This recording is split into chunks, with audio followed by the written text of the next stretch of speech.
And Dave Sussman back with you at Politicon for Ricochet and Whiskey Politics. And we have Evan Sayet, Sonja Schmidt, and Adam Yenser. You guys were all on a panel this morning, and what was the subject? Well, forget the subject. The reason we were all on the panel this morning is so they could get rid of us in one fell swoop. I mean, right? Just put all the conservatives at once, get rid of them, and then do what they really want. And stand-up comedians as well, right? Is that what they do? What did you all talk about this morning? Oh my gosh, what was it? Everything from, I almost said immunization, but immigration. It's been a long day, buddy. But immunization is important in there, too. Yeah. Gosh, what else, guys? But during our panel, we talked about immigration. We talked about immigration. I think. Immigration. Trump. He brought up Trump and whether he's doing a good job. Reasons not to be a liberal. Yeah. And that was going to be my question. It was like 30 reasons not to be a liberal. I believe it was supposed to be. I believe it was supposed to be. There was an unlimited number of bonus reasons. Is what I learned throughout. So, all right, let's talk about the top 3 or 4. Right? What would you suggest they would be? That the left is full of shit. That there's absolutely nothing on the left but hatred, and that if you want to have a real conversation about how to make the world better, let's have a conversation about it. But the idea that we're racist, homophobes, xenophobes, and that we're Nazis, that we're fascists, that you can dismiss everything that we say because we're evil, well, we're done with that. It's over. So you just, the whole ist argument, and you're done in this as far as the discussion goes, is the left able to have a discussion with any of us today? Not that I've seen. They're not used to it. They always hang around their group of people, so they have their talking points. So when you bring facts into the situation, it blows their mind. The reason I think it's great not to be a liberal or a leftist, I will say, is because you don't have to be angry all the time. I just couldn't continue that angst and that anger and that hatred for a very long time without having bowel problems. Oh, geez. Okay, stand over there and stand next to Yenser. But it's not just angry. It's that they don't offer any path to happiness. Because what I've discovered, and remember, I started off on the political left. I was a brain dead, born.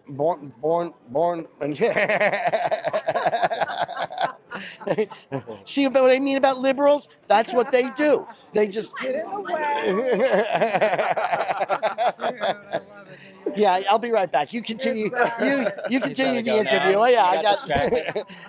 But happiness comes from having a mission, having a desire to better yourself. Better yourself as an individual, better yourself as a parent, better yourself as a lover, better yourself in the eyes of God, better yourself as a citizen.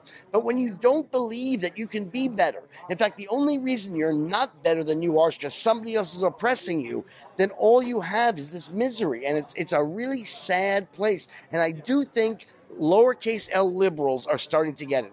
I do know that college kids are so angry that they're not getting the education, that they're being forced into this pseudo-education of self-pity and anger and safe spaces when they want to learn about the greats. And I think it's about having a discussion. And I think on college campuses, like you mentioned, for younger people now, I wish more people were coming to the conservative side. But I do think when it comes to college campuses and younger generation, the left, as it always has been very divisive and hateful, they've really overplayed their hand. And after Trump won, that could have been a wake-up call to them. It should have been. If they were intelligent people, they would have walked back some of the hateful rhetoric and some of the sort of divisiveness that they've always used to try to break everyone into groups based on identity politics and always try to turn people against each other.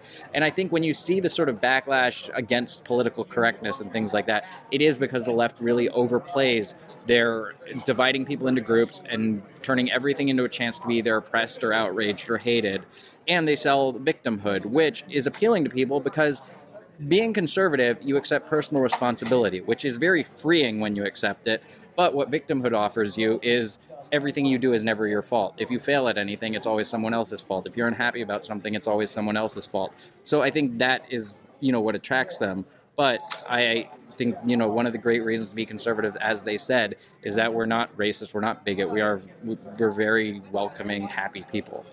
One of the things that I noticed from the... I'm sorry, because it's your show, but I want to say something. But I'm going to take it. Yeah. And welcome to the Evan Sayet Show. And he never does this. Welcome my guests. But that being said, the left has no choice but to overplay their hand because they have to double down. Yeah. If they stand pat, then they lose, as proved by Trump. If they go more honest, then they lose because they can't win an honest debate. So all they can do is double down on their dishonesty, on their hate, on their anger, and when they do so, they only become more obvious, which then requires them to double down again and again, and end up banging on the doors of the Supreme Court. Right. Right, and that's exhausting to be. Yes. I was going to ask you. I'm just at an age where I just can't do it. You know, it's just too much work. Well, let me ask you about this, because you mentioned something really interesting this morning, and Adam was just talking about the victimology, the victimization that we see out there. You were saying how it actually not only impacts our culture, but it impacts our economics, it impacts our society and our children. And you say that you grew up in Compton, was it, as a child? In South Central, right adjacent. It's Compton adjacent. Okay. You went Christmas lights and the whole thing. It was a lovely neighborhood. Two parents. The left came in the 60s and told all the boys that they needed to be angry and join gangs, and they had a right to their anger because of their oppression and all that. And I literally saw guys that I grew up with who had 2-parent homes, went to a great school, had Japanese gardeners, now all of a sudden become Tiger Bear, and wind up in jail. And one guy he's in a wheelchair for the rest of his life because of gang activity. So I saw the destruction of the left and what it does firsthand. And I drive back there now, and where when I was young, there was all black businesses. I mean, every product and services you could imagine was provided by black business owners. And now it's a wasteland of liquor stores and it's really bad. And chicken shops, which I don't mind the chicken shops. This sounds good. Chicken shops and liquor stores. I'm going to go there. Yeah, nothing wrong with some churches or Popeyes. I'm going to head down there. Let's gentrify the neighborhood. Sounds good. However, it brings me to tears when I see all these people kind of walking the streets like zombies. They can't get a job. They couldn't interview for a job, or it's sad to see where this went. Yeah. And I'm old enough now that I can see the through line, the beginning, middle, end. This looks like the end of the black community, and it's due to leftism. It's also impacting entertainment, and I know you stand up. Comedy writer from Comedy Hollywood. writer. Okay, so you're all in comedy, and you and I have a contact that we know in common over at Ellen. Could I get a job? And so, we see like Norm Macdonald, right? And he has to go on this apology tour now on The View. And it's The View, right? The one View. The first thing he's ever done that I didn't like. Right? Like, I love it completely. What's the state of comedy today? Double down. Well, first of all, who had the audacity to name a TV show where you spend an hour looking at Whoopi Goldberg, The View? It's The View, as if there's only one view. Yeah. That's the problem, right? What's the state of stand-up comedy these days? When Jerry Seinfeld, who has the most pablum, I think he's funny, don't get me wrong, this is not an insult, but it's the most pablum act there is. He talks about Superman and breakfast cereals, and he will not do college campuses because he's not PC enough. We've got a problem. And the whole point of stand-up comedy, the reason they loved Lenny Bruce was because he broke all the rules. You're supposed to push the envelope. You're supposed to do what's edgy, and then, now we have all these speech codes, and, college campuses won't book people that are going to say anything that offends anyone. And when you look, I'm a TV writer and a stand-up, and I think it's so, it's just disappointing in the comedy industry when you look at all these late night shows, and across all of them, you get the same perspective, the same jokes every night, the same stock punchlines. It's just you go to the same Trump's a racist or women make 30% less. You just plug in a punchline, and they all do the same jokes. Yeah. I'm so sorry. The way we used to say it is blah, blah, blah, Bush is stupid. Yes, and they do that now with Trump. Right. And it was Reagan as a cowboy and stupid 10 years before that. Yeah, exactly. Right. And they act now like they're part of this resistance. But what they don't consider is they've been doing these same jokes the whole time Obama was in charge. Before that, the whole time George W. Bush was in charge. They've always only attacked conservatives, only attacked the right. If they are a show where they say they go after both sides, they'll make sort of lighthearted, safe jokes about people on the left.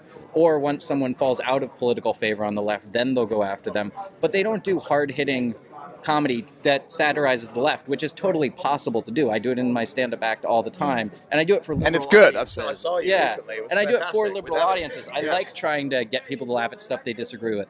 But yeah, you can totally do it from that side, and it's disappointing no one's doing it. And I think it's hurt people that were formerly funny. Like Colbert, when he had the Colbert Report, as much as it was a conservative character, I loved that show. It was hilarious. I used to like Samantha Bee. I thought on The Daily Show she was funny. They've all become so bitter and so just overtly nasty political that their own shows are not as funny as they used to be. The most insidious thing that I don't think a lot of people really realize is how, if you're a conservative inside Hollywood, you have to keep that a secret because you can't work. I mean, it comes between, do I feed my family or do I let my beliefs be known? And what's really scary, if you don't chime in at all, if you just choose the silence option, it's almost guilt by omission. You know, if you don't say anything, they're kind of looking at you going, why aren't you chiming into all this hatred? I wish more conservatives in the industry were open about it, though. There are more in there. It is a risk. It is a risk. But I mean, I work for a very left-leaning show. We're not overtly political, but I work for the Ellen DeGeneres Show. We have, you know, mostly liberal guests when we do have politicians on. The perspective of the show is very left-leaning. But I do wish there were more comedy writers, comedy directors, producers across not just comedy, but in Hollywood that were just open about being conservative. And it's a risk. I did it and but I I got think kicked out. You got kicked out of what? Risk, Hollywood. I got a phone call one day. I go, hello. They go, this is Hollywood. You're when they called me collect. You're all weak, folks. So is there an opportunity right now, because you talk about Ellen, we talk about The View, it's daytime TV.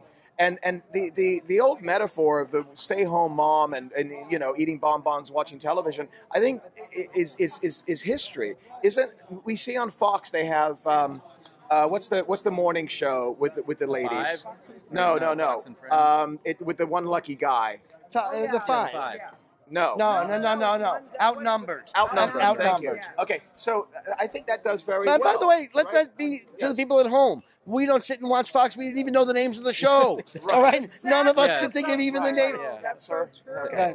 So what I'm asking is that, is there an opportunity for a show to go up on the networks against an Ellen or The View? Well, here's the problem with that. I've been around many incarnations of trying to start like the elusive conservative Daily Show.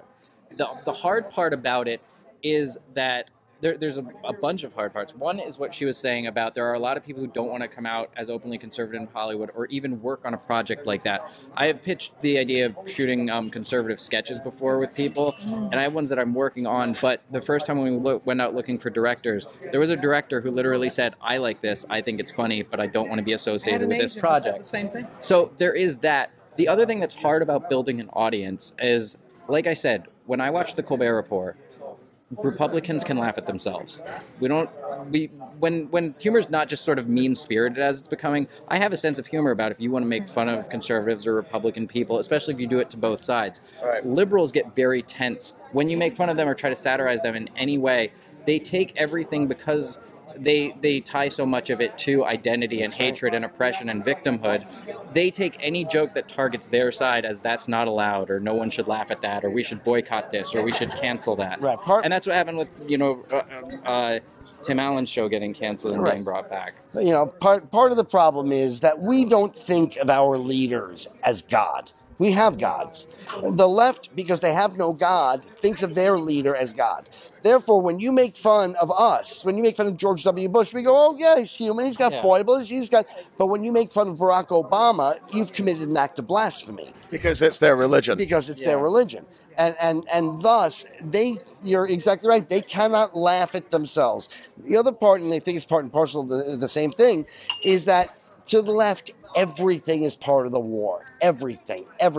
Whether it's sports, everything is part of the war. And so they're not going to give us the ammunition of pointing out Barack Obama's foibles. And it's too bad because they're so funny. Yes, that's true. There's just so much fun to be made from them. But so much material for you all, right? So much material. But they don't take themselves as funny. They take themselves very seriously. But as I said on the panel, I'm acting now, so I'm back in Hollywood, but I'm having to do it under an assumed name. You're under an assumed name? Yes, because they can easily. And unfortunately, it's my name, and so I can't get work any longer. While she's skyrocketing, I can't pay the bills. But I'm so concerned that they're going to. You might get the royalty checks. Yeah, no, he's not getting any.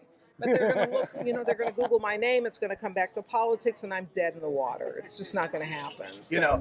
And somebody, maybe even among this group, invited me to a party, and they said, "Don't tell anybody, though, because there's going to be some Hollywood people there, and these people don't want to lose their jobs." I mean, that's a little. It's terrifying conceptually, right? That you cannot want lower taxes or whatever it is that the conservatives believe, and be invited to a party or keep your job or let it be known how. But part of the problem is their lives have been so easy that this much disagreement is more disagreement than they've ever had. When they yell Bush is Hitler or Reagan is Hitler or Giuliani is Hitler or Trump is Hitler, there's only one reason for that. They don't know who Hitler was. Yes. Exactly. Yeah. Yeah, they don't know the history. And Evan invited me to my first Hollywood conservative party. And it was just so weird because, it's so funny because Harvey Weinstein invited me to my. I'm sorry, keep going. Harvey Weinstein invited me to his hotel room and just wanted to read the script. Right? That's how it's so. It was so bad for me. Harvey Weinstein invited me to his motel room. That's pretty bad. That's pretty bad. I can't touch this one. 5 more years. Unlike Harvey Weinstein. 5 more years and they'll be gone. Yeah. Even when he invited me, he was like, "Now you sure you're conservative?" Because the assumption, and it's not a hard assumption, that a black person would be not a conservative. But even at that, we were kind of looking around the room, going, "You're conservative." We'd see these stars and these big people who you never heard about this before, we couldn't believe that they too were conservatives. Yeah. All right, folks, so we're going to wrap it up here. Where can we find you? What projects are you working on? I'm on 37th and I have a new book called The Lefted Book, or you can look at leftit.com. And my is name that the equivalent of a walk away, or? It is very equivalent, but on the black spectrum, and it's about my journey in Hollywood, my miracles that brought me to the left, and how that all connected. Right. Where can folks find it? Gosh, I've converted already. I just want to work. Well, you're dyslexic. I just want to. Where can folks find it? Yeah, on the Lefted Book or leftit.com. Okay, great. Yes. Adam? The next big show I have coming up, I'll be headlining the Joshua Tree Comedy Festival on November 9th. And then if you want to check out my other dates and some videos, you can go to adamyenser.com or follow me at comedian Adam Yenser on Facebook. Very funny guy, it's, by the way. Yeah, it's Yenser. And did you have to put the comedian in front of it because there were other people with Adam Yenser? It was because it's because I have a separate page for my comedy than my personal page. Gotcha. Smart man. Gotcha. And me, Evan Sayet, EVAN, S as in Sam, AYET.com. My book is The Kindergarten of Eden, How the Modern Liberal Thinks. And I've got 2 others in the works, but a little premature to talk about it. Okay. All right, folks. Thanks a lot. And we'll be back again real soon to Whiskey Politics. And follow these folks. They're all fantastic, very, very funny people.